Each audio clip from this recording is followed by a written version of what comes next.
Human beings, from our earliest beginnings, have searched for solutions to basic problems, building homes, measuring space, keeping track of seasons, and counting objects.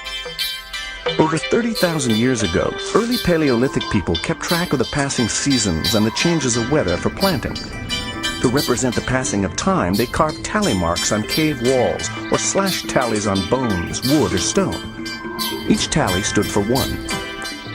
Written records from around 3300 BC show that Babylonians inscribed amounts on clay tablets with a reed.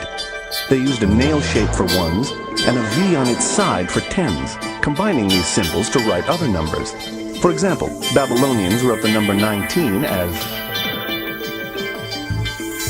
The early Romans created a number system that we still see today. Along with other symbols, they used an X for 10 and an I for 1. By the Middle Ages, Romans were putting the I to the right of the X for 11 and to the left for 9. So they wrote 19 as XIX.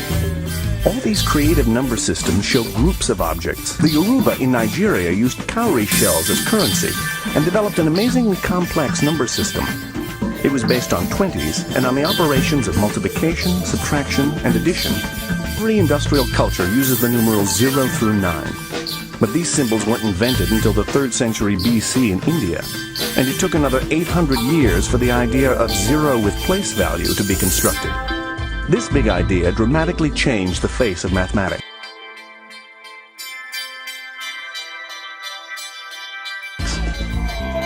We humans have always shared with one another.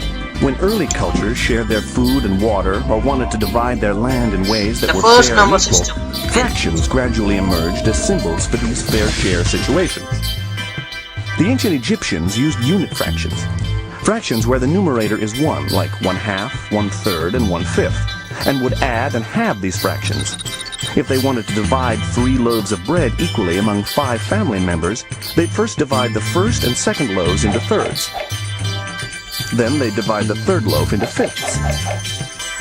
Finally, they'd take the remaining 1/3 from the second loaf and divide that into 5 pieces. They wrote this as 1/3, 1/5, 1/15. Today, we would represent this sharing with the fraction 3/5. 3/5 of a loaf for each person, or 3 loaves divided by 5 people. The Sumerians and early Babylonians invented a number system of fractions based on 60 that we still use 4,000 years later.